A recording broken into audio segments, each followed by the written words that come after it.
Kūryboje galima pasirinkti įvairias priemonės.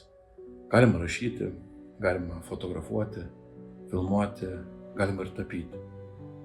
Mano gyvenime taip yra nutikę, kad aš niekada neapsibrėžiu formos, kurios pagalba išreikščiau vieną ar kitą temą.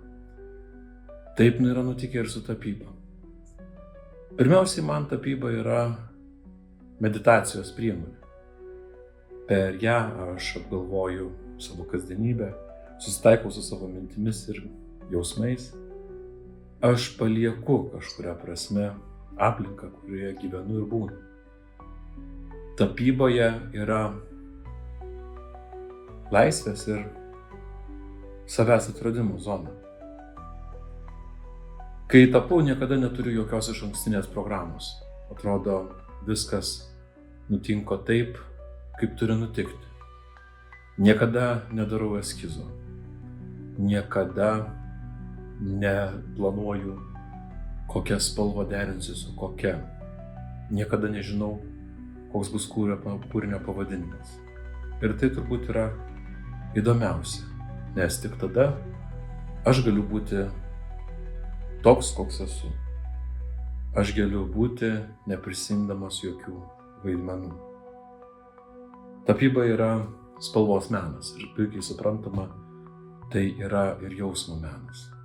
Tad emocinė patirtis yra svarbiausia, kai mes žvelgiame į paveikslą. Emociniai patirčiai neturi trukdyti joks išankstinis nusistatymas ir juolab siužetas. Dėl to aš labai dažnai renkuosi abstrakciją, kad joje kiekvienas iš mūsų atrastume savo nuosavą pasakojimą. Kiekvienas iš mūsų atrastume save, kad joje tarsi veidrodyje atsispindėtų tai, kaip mes jaučiamės ir kaip gyvename.